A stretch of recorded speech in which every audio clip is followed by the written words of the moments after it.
from the Joy News Center.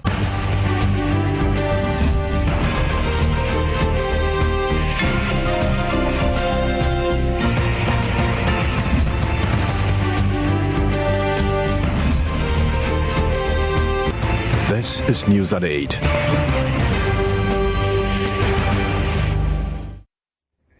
Coming up on the Primetime News Bulletin here on the Joy News channel, flood waters from morning downpour cut off a section of the Malam Kaswa Highway, significantly impeding traffic flow. GPRTU urges commercial drivers not to increase fares yet following upward adjustment in fuel prices as it deliberates on a firm decision. Former President Rawlings speaks out again after a long period of silence, touching on a variety of issues and accuses two of his successors of driving the country down a tunnel. Government announces improvements in security situation in the Ashanti region. Now all these plus sports, showbiz and international news coming up. News at 8 with Israel Lai. A heavy downpour in Accra on Monday rendered the Malam junction of the Malam Kaswa Highway almost impassable. Both sides of the carriageway and surrounding areas were flooded, causing heavy vehicular traffic. The flood waters, which appeared to be flowing down from McCarthy Hill, overran the coverts, spilling over onto the streets. Thus, nearby Total filling station was not spared. Equally inundated were these houses and shops. There's a drain, and if you look at the drain, it's bigger than when you go behind. You see that the covert is small. So the volume of water that is coming is too big for that covert. So that makes it to overrun. I met the manager of the filling station, and he claims that they are planning to help the assembly to do the drain under the station. They are prepared to have it done, but they are still talking to the assembly. Residents and shop owners blamed the Total filling station for the flooding, insisting it is in the waterway. Around 6 o'clock, my girl woke me up and I realized that the water started coming through the shop to where I live, to the residents. And this has been happening since they constructed this road or bridge or whatever. They made it without gutters on the sides. So unfortunately for us, Total is also in the way of the water. It's supposed to be a big waterway. My suitcases and everything are sinking in the water. But I think life is more important. So I left them. So it's like zero. I'm starting all over again. After every rain, we all have to start. The National Disaster Management Organization, NADMO, was present at the scene to ensure safety. Initially, we thought we could pump the water from the filling station, but when we came, we realized that cannot be done. So we also realized that there's a wall here. We have to break the wall to let the water pass into the main drain. So we did that, and the water was flowing, but the rain came again, and I believe that these waters that you see here come from the top. Now the water has covered the whole place, that is making people passing having difficulty. That's why you see that we put two of our vehicles, one here, the other there, with the rope, so that with the help of the rope they can hold and walk across the water. Residents are distressed about the recurring flooding and are accusing authorities of doing nothing to improve the situation. Now, this year's National Science and Maths Quiz will see a sharp increase in the number of competing schools from 40 to 81. Speaking at the launch in Accra today, the producers highlighted other features they say will ensure true national participation. The launch also coincided with the 20th anniversary of the program. The program was first recorded in October 1993 with Professor Marian Iramadi, Professor of Biochemistry at the University of Ghana, Legon, as the quiz mistress. There were originally 32 participating senior high schools until 2000, when the number of schools was increased to 40. The purpose for the institution of the program, according to the producers of the show, has been realized. Every year you get more female participation in the competition. It wasn't just for the females, but also just to build an interest in science and maths in our secondary schools. And you see the level of competition here. You see it's very, very keen, and it's a very important event on the calendars of the schools. And so when we took that 2-year break, they themselves agitated for the program to come back. And that's how CHAS, the Conference of Heads of Assisted Secondary Schools, got involved, because they themselves are, all parts of the competition, as in being heads of secondary schools. They saw the importance of the program to their students and to their academics at school.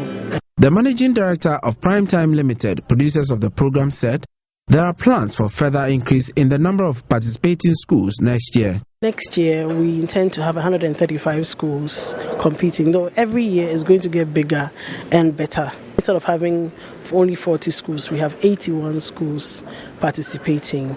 And so it's much, much bigger. There are going to be many, many more schools on the program than there has ever been. We'll be doing it. They probably will be doing it on district levels. We haven't finished ironing out the details, but there's the plan, a commitment to opening up the competition for other schools. The Deputy Minister of Education, Alex Chairman, who acknowledged the impact of the program, promised the ministry's assistance to ensure its sustenance. Let me use this platform to appeal to corporate bodies to come to the aid of this competition. On our part, as a ministry, we'll find ways of funding this laudable program. It is my hope that a program of this nature will continue to be at the disposal of these young ones to promote science and maths in our schools. The show kick-started after balloting with St. Francis Xavier Junior Seminary, Wesley Grammar and St. Rosie's Senior High Schools facing off in a fierce contest. Newton and June, that's right. The Ghana Private Road Transport Union of the TUC is asking transport operators to maintain existing fares for the meantime, despite the latest increases in fuel prices. It has, however, scheduled a meeting on June 5 with stakeholders on a final decision on a possible review of fares. The National Petroleum Authority announced the price review over the weekend, and petrol and diesel, as a result, are now both selling at 9 Ghana cedis 50 pesos per gallon.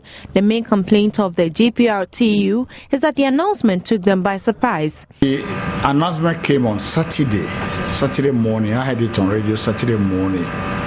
And we were a bit amazed, because normally the normal practice is the MPA will consult with the transport operators, we will discuss it, and then come out simultaneously with an increase. But this time around, we've not heard anything from them, which we are not comfortable with. And as I'm talking to you now, nobody has called this office, to inform us. There are reasons for the increase. At least, in order to have, to not to have any chaos in the transport sector, especially the traveling public,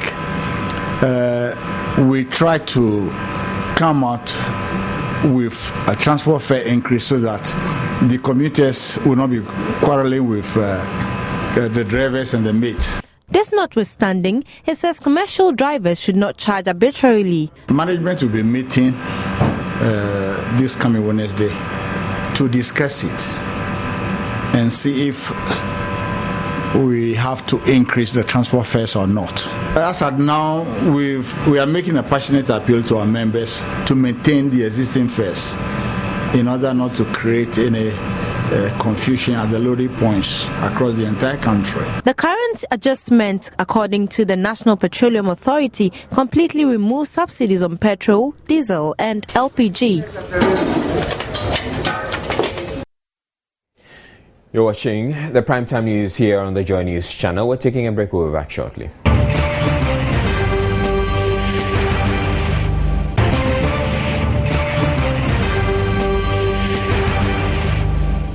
Former President Rawlings has been pouring his heart out about a number of challenges he says the country is facing. His address to former cadres of the revolution at his residence ahead of tomorrow's commemoration of June 4, touched on a variety of subjects.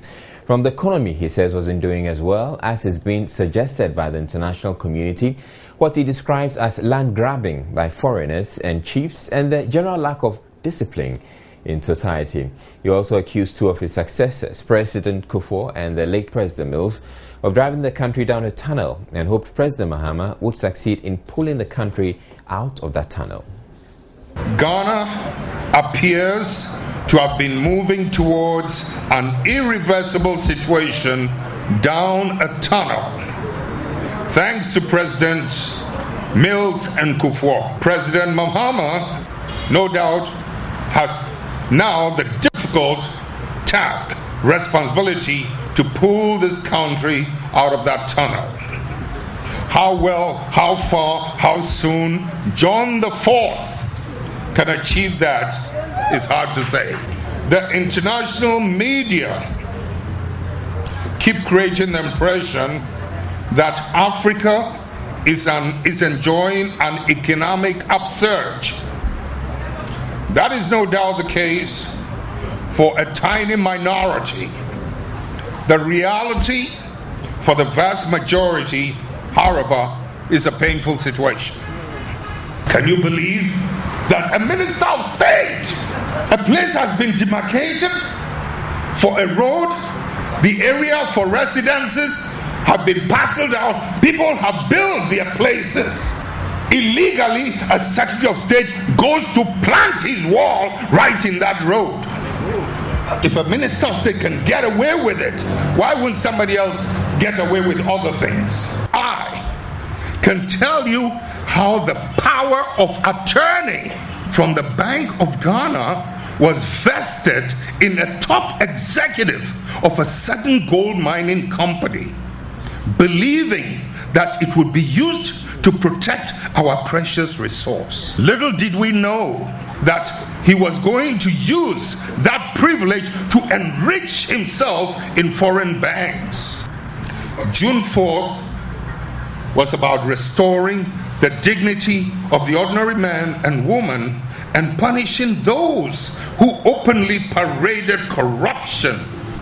Recently, there have been some calls for a new revolution to again restore those values. We do not have to allow the politics of our country to descend to the point where bloodshed and violent revolt become seen as the only means to restore those values. But at the same time, ladies and gentlemen, if we do not clean up our party, helping the executive will be truly difficult, and retaining power in 2016 will be very difficult. Now, the commemoration of the June 4 uprising used to be one of the key events on the national calendar. The day, however, does not attract the same kind of importance as it did in the past. Joy News' Emmanuel Ante has been interacting with some students about the relevance of June 4.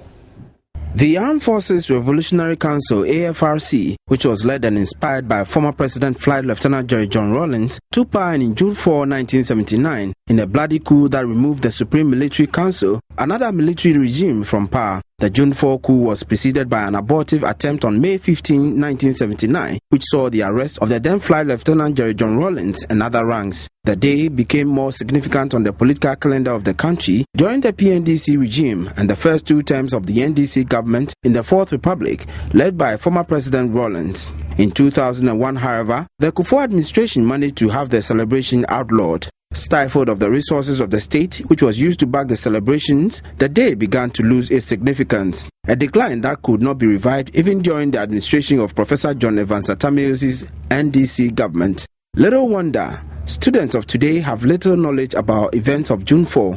June 4th? Shh, I don't know. I don't know anything about it, like for real. Actually, June 4, I don't know who he is. I don't know who he is. I don't know anything about him. June 4th, I quite remember it's something about Rawlings. but we're not quite sure about what. There were those also who had their own understanding of what took place that day. The disaster at the Bavarian Sports Stadium, where there was a match between Kumasi Asante Kotoko and Accra Heart of Oak. Not all of them were clueless, however. I remember, yes, I've heard my mommy talk about Rawlings doing something, and I should think maybe it's a coup. Yes. I know on June 4th, former President Rawlings did something. Yes, he overthrew a government or something like that. Yes. Former President Rawlings and his compatriots are, however, unfazed by the supposed one insignificance of the day. As for them, his ideals will continue to resonate. For Joy News, Emmanuel Ante reporting from Accra. Next up, bringing you some business news.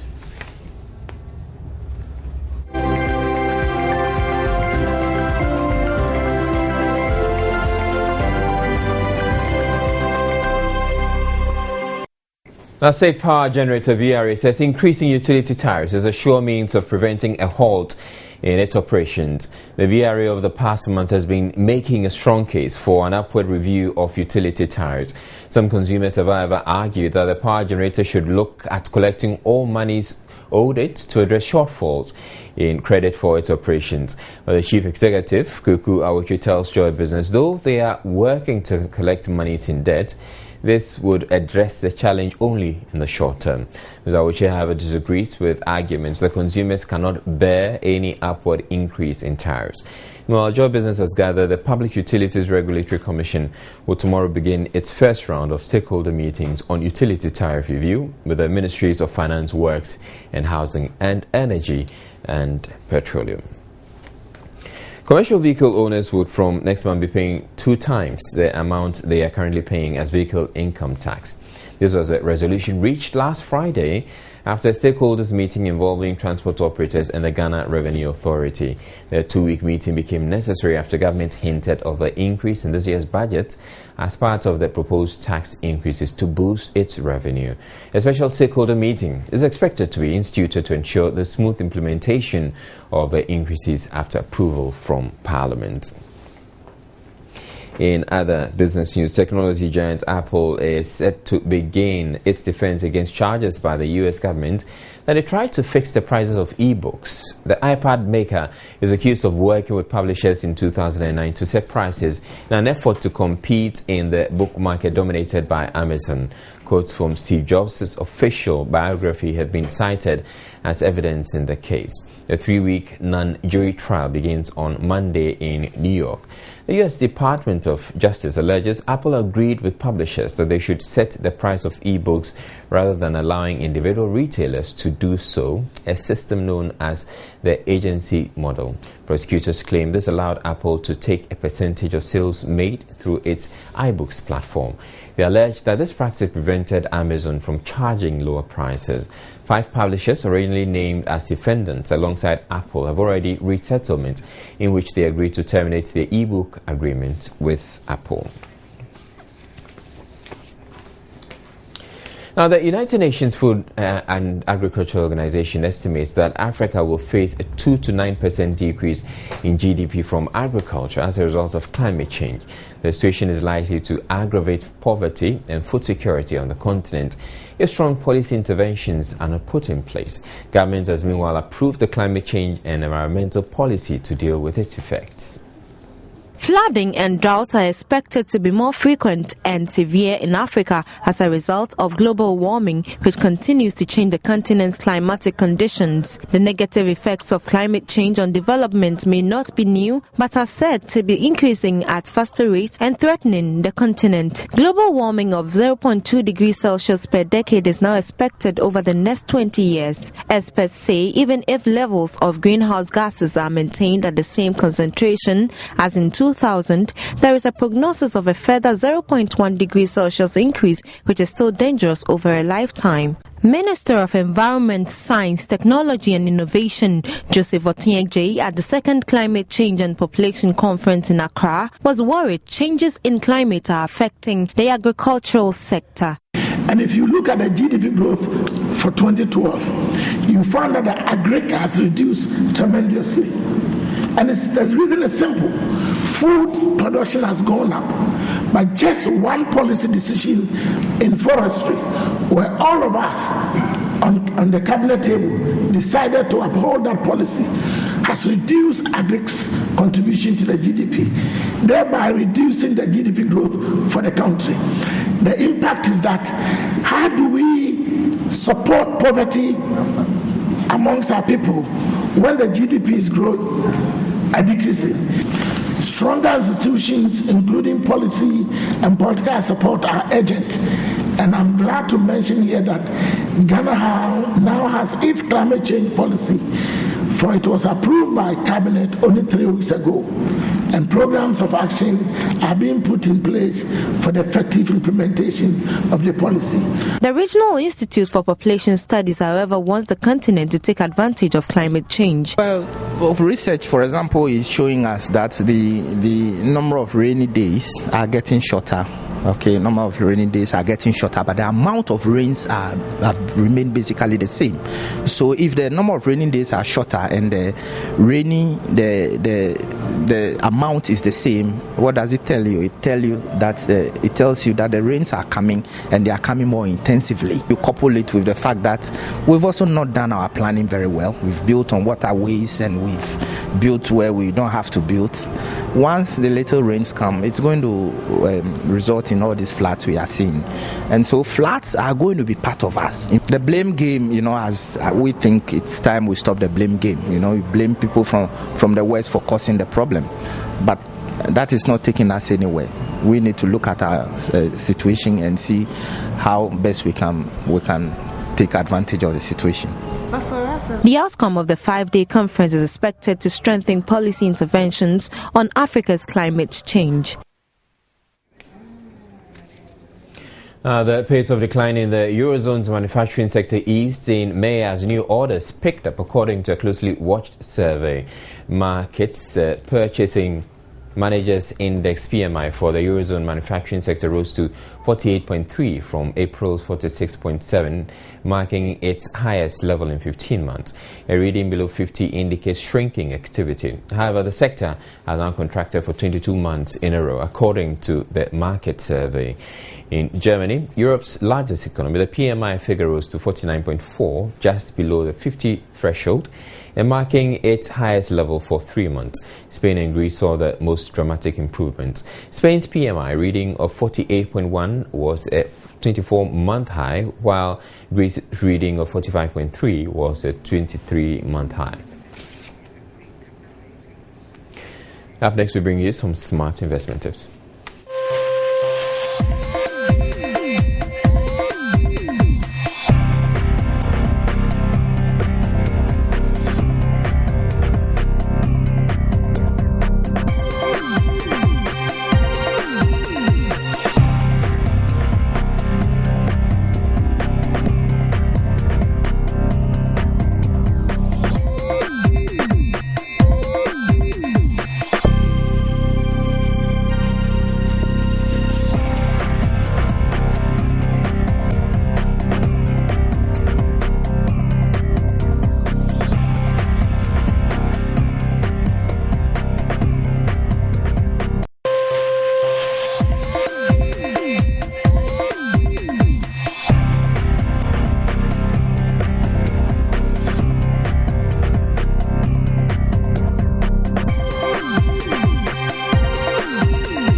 The mortal remains of late former Northern Regional Minister and former Minister of Works and Housing Alhaji Mustafa Ali Idris has been laid to rest in accordance with Islamic tradition.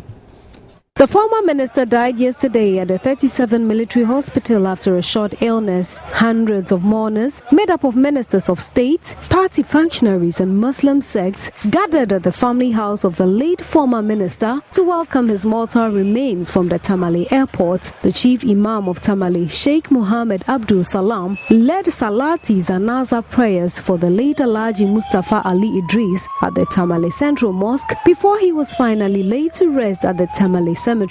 Salati Zanaza is a special prayer offered for the mortal remains of a practicing Muslim before laid to rest. Northern Regional Minister Pete Zidding, former mayor of Tamale Adam Mohammed Enimanta, and NPP stalwart Kwabne Japon recollect the humble life of late Alhaji Mustafa Ali Idris. The late Alhaji Mustafa Ali Idris will be remembered most as a teacher and a politician in the early 90s who taught and nurtured young politicians in Northern Region such as Deputy Minister of Information and Media Relations Mutala Ibrahim Mohammed, Adam Mohammed Amin Anta, and Mustafa Ahmed, and many others from Tamale Senior High School, Tamasco, and Ghana Senior High School, respectively.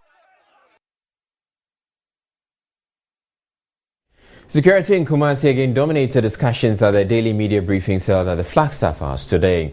Deputy Minister of Information and Media Relations Mutala Mohammed said the situation in the Ashanti region has stabilized despite pockets of violence recorded in recent weeks. Meanwhile, the Inter-Ministerial Task Force set up by President John Mahama to tackle the issue of Galamsey, he added, are making great strides. Other issues he touched on was the significance of the periodic change in the presidential guard at the Flagstaff House, and he also paid condolence to the late Alhaji Ali Idris.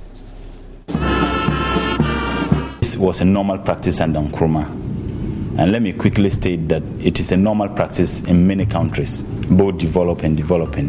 It is done every month that you have one division of the military which would do what we are witnessing just here out there, just to state and demonstrate again their preparedness and commitment to defend the president and the government. And they do it, they change. I think that what we have today, it was the Air Force last week. I guess they are handing over to the infantry. Achampong started it for some time and stopped. We never had it again until this government came somewhere last month that it was started. You would see that there are students out there, and these students are just selected from one school. It is going to be at least many schools would benefit in this. Maybe one would say that why students, or the reasons or the rationale behind having the students participating in it. His Excellency the President believes that the young people like you see out there are the leaders of this country tomorrow, and we think that they can only be good or better leaders if they have the opportunity to witness some of this. At least it instills in them some discipline and patriotism on behalf of government, and express our profound and sincerest condolences to the family of Alhaji Mustafa Ali. Alhaji Mustafa Ali was the former MP for Gutpegusa Bunjira in Tamale. The last time I spoke with him was about 2 weeks ago, when he apologized to me profusely. His inability and his wife to call to congratulate me, even though I resisted that apology. But I think as a mark of humility, he insisted. We pray that his soul rests in perfect peace. Some few weeks ago, we were all witnesses to what happened, i.e. the unfortunate incidents that we had in Kumasi, and some packets of, if you like, unfortunate incidences that we had with regards to crime and a level of indiscipline, particularly among some Ghanaians on the issue of security. It is refreshing to state that things have been stabilized, and it is encouraging that at least when the security agencies indeed have succeeded in doing some of the things that they have done, it is important that we commend them, and we want to commend the security agencies and encourage them to do more. Let me say that you can't have a society without some level of crime, because as a human beings, certainly you would find people who would want to engage in such crimes. But the ability of the security agencies to overcome those challenges, I think that is what we're all talking about. The Supreme Court on Monday sustained an objection by lead counsel for the petitions, Philip Addison, and in the process overruled an application by the Electoral Commission to tender some supposed printouts from the biometric verification devices used during the December election. The chairman of the EC, Dr. Kuja Farjang, attempted to tender in a supposed printout from one of the biometric devices used in one of the over 11,000 polling stations in contention, but the judges, by 7-2 majority decision, overruled the application. Dr. Farijan, in his evidence in chief, indicated that the commission fairly assumed that once it gave each polling station a biometric verification device, then all voters went through verification, and that the entries in the C3 column of the pink sheet, which is supposed to show the number of persons who are allowed to vote without being verified by the device, were entered in error and surprisingly threw the records on the pink sheet into question. The EC board said that the commission recalled all the devices from the district offices of the EC and checked them to confirm the record of the people who were verified during the elections. I think I'm not too clear in my own mind what the connotation of overvote is. So at this time, I will not, I think it's something that is subject to that clarification. No, but you are the boss. No, well, yes. All right. Okay, my lord, the classical definition of overvote, is where the ballot cast exceed the number of persons eligible to vote at a polling station, or if you like, the number of persons on the polling station register. That is the classical definition of voting.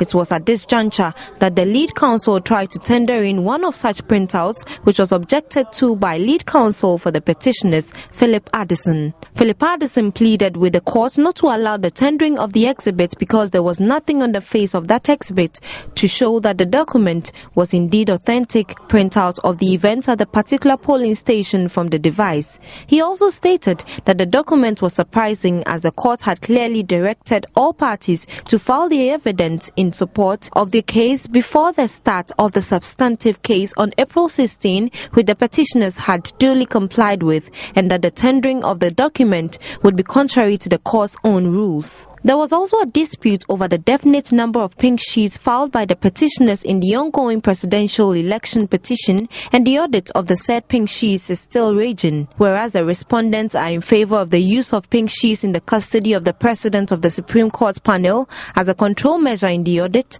the petitioners are opposed to that. According to the petitioners, the proposal by the respondents was not part of the court's original and subsequent orders, and for that reason, it could not be applied in the audit process. KPMG, the international audit firm, last week completed the auditing of the pink sheets handed over to it by the Supreme Court Registry and is currently in the process of writing its report.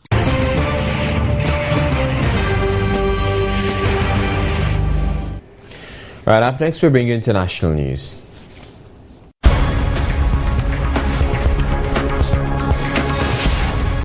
The fire at a poultry processing plant in China has killed at least 119 people, according to the state-run Xinhua news agency. The fire broke out at a slaughterhouse in Dehui in the Jilin province early on Monday. Firefighters have still not completed the job of recovering bodies from the building. Some 60 injured people have been sent to hospital, but the severity of their injuries remains unclear. State media quoted hospital staff as saying some wounded were being treated for inhalation of toxic gases such as ammonia, while others had burns of varying degrees.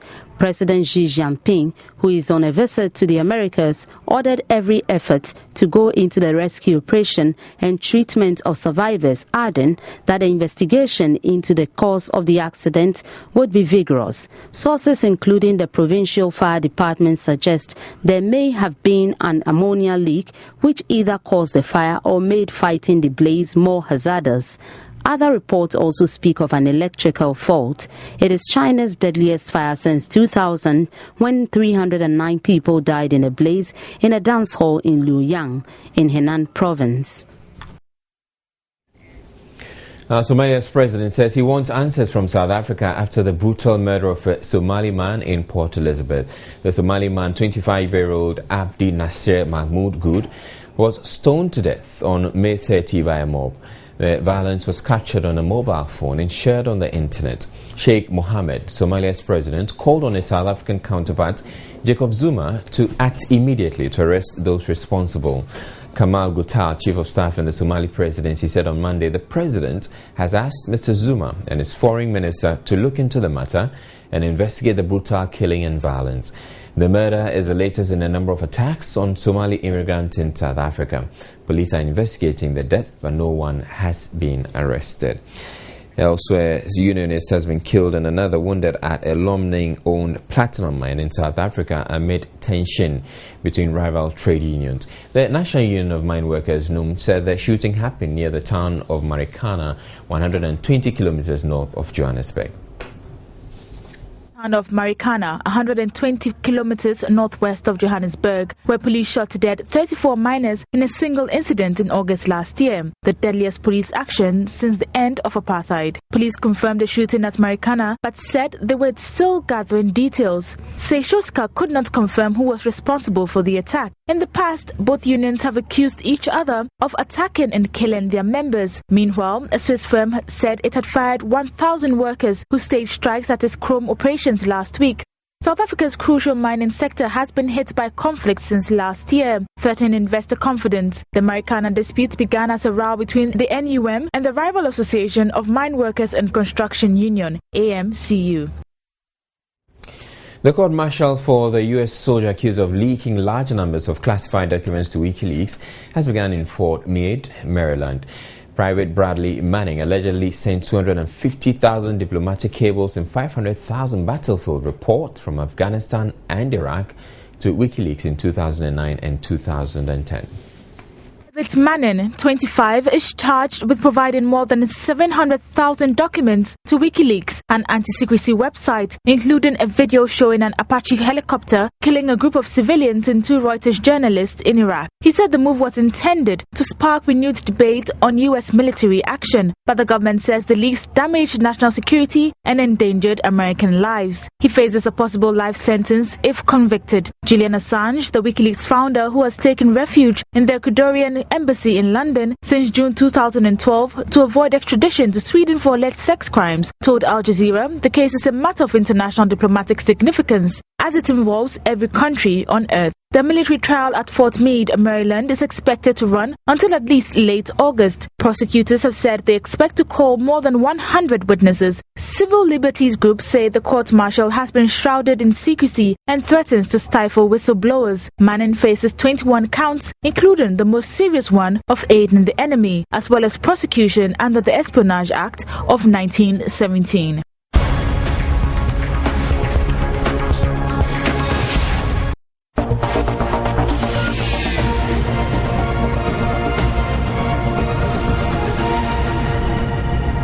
Right, George Ajud Jr. is back with me on the sports, and tonight, it's been a while. Tonight we're going to be talking about Jose Mourinho, who's back at Chelsea. So finally, it's been announced, it's been confirmed that he's there, and because all this while it's been it's been a badly kept secret, I have to say. But there are mixed reactions in the camp of the Chelsea fans. While some are very happy to see him, others feel that Rafa Benitez wasn't treated very well, and they think that Mourinho might not be able to do what he did, in the last time when he was with Chelsea, because it's a different Chelsea. And since Mourinho left, Chelsea has won almost everything, and he's coming back. Does he still have the power? But those other guys also feel that Mourinho can do a lot, because there's no Alex Ferguson, of course. There's David Moyes, and there's Manuel Pellegrini to contend with. I don't know what your take is. No, I'm also not very sure if he will be able to deliver, but I'm just hoping. I mean, Mourinho, we all know him and we know what his pedigree is, and so we're just hoping that we're going to have the Mourinho we knew to do the thing that he knows how to do. Exactly. He brings a lot of excitement into it. Next season is going to be much more exciting because Mourinho is around. But can he do it is one thing we'll be looking at. I'm sure one that you'll be very, very interested in, of course. Certainly. And some of the fans have been talking about this. Getting straight into Stamford Bridge and around, just have a look at this. At Chelsea. I'm now looking forward to seeing him in the dugout at Cardiff City Stadium next season. Well, we're delighted Cheltenham about fans as well. Matt Lavis really disliked Chelsea, but this is great news for them. And great news for English football as Di Canio and Mourinho go head-to-head. We've been talking about that today, haven't we? We have. Look forward to that next season. All the managerial confrontations that are going to be happening, whetting people's appetite this afternoon. This is Scott White from Glasgow. I'm a big Liverpool fan, but I think I speak for fans everywhere. I'm delighted to see Jose Mourinho back in the English game. A couple of people thinking Benitez should have stayed on. Hello, good afternoon. This from Ian Nichols. I think Chelsea have made a big mistake in appointing Jose Mourinho. Rafa Benitez is a better manager. They should have stayed with him. Wow. And just finally, this is Steve. I'm a Chelsea fan. I really love Jose Mourinho. He is a legend. But do you go back? I don't think you should ever go back. Chelsea should have moved on. In point of fact, they should have never parted company with him. Torbs disagrees with that. The special one is back. It makes me smile. We lent him out to the other clubs and now he's returned wiser and more experienced. Come on, the Chelsea. So do keep those coming in. These are the ways you can do it on the web, email as well, Twitter, and you can text us. All right, so surely that's for the Chelsea fans to think about. We can now talk about another Chelsea fan, Michael Essien, and ahead of the much anticipated Michael Essien Game of Hope at the Accra Sports Stadium on Saturday, Joy Sports brings you profiles of the big name stars who are expected to grace this game. We start tonight with a set of stars which includes Brazilian Ricardo Kaká, we have Cameroonian Roger Milla, Ghanaian ex-defender Sami Kufuor, and Nigerian striker Yakubu Aigbeni.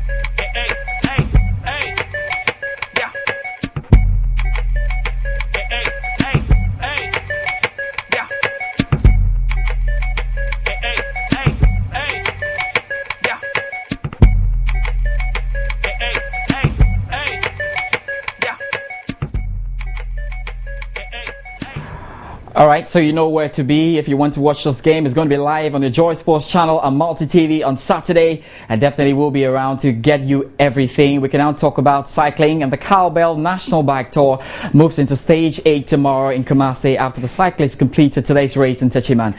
Current leader Isaac Saki of All Stars is losing grips on his yellow jersey, and as Moro Dala and Prosper Agbo of Die Hard and City Migra respectively keep close on the gap. The two are currently within 2 seconds of the defending champion, and there will be more updates on this network. Stay tuned. That'll be all for that'll be all for sports right here. My name is George Ade Jr. Do you have a good night? Israel will join us with Showbiz.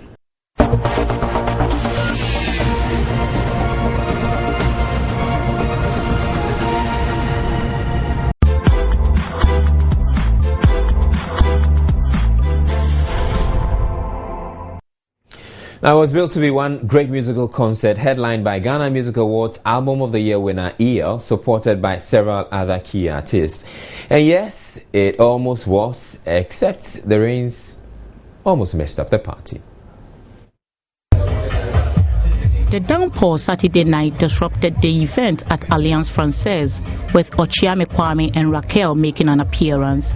Apart from the fans who showed extreme patience by enduring the delay in the start of the show, the downpour meant the band could not play. I love live music, and EL is someone I know, and I'm here to support him because I think he's a great talent. So, rain or no rain, we're here for EL. EL is EL, man. I mean, there's only one EL. His music is good. I love it. So, For me, rain, sun, whatever, EL is EL. A downcast EL, obviously saddened by the turn of events, managed to draw some inspiration from his loyal fans. What I've realized today has taught me a very valuable lesson about preparation and about just understanding the way things work in life. I really do appreciate you guys for coming out tonight. We're going to have a show next month and it's going to be free for everybody, and I'd really like to see you guys come out there. And the show eventually started, though not with a live band as had been advertised. There was, however, a happier ending when the rains eventually stopped, paving way for the band to join the party with wonderful performances by Ochiame Kwame and Kwal Kese.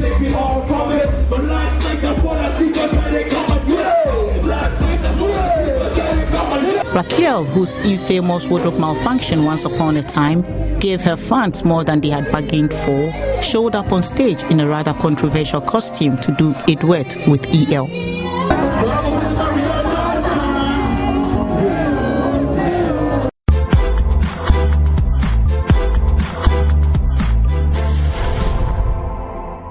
All right, to wrap up the bulletin, a quick look at top stories. Flood waters from morning downpour today cut off a section of the Kaswa-Malam highway, significantly impeding traffic flow. The GPRT is urging commercial drivers not to increase fares yet, following an upward adjustment in fuel prices as it deliberates on a firm decision. Former President Rawlings has spoken out again after a long period of silence, touching on a variety of issues, and accused two of his successors of driving the country down a tunnel. And government has announced an improvement in the security situation in the Ashanti region. That's it for the bulletin. For more news, log on to myjoyonline.com. My name is Israel Lyon. Have a good evening.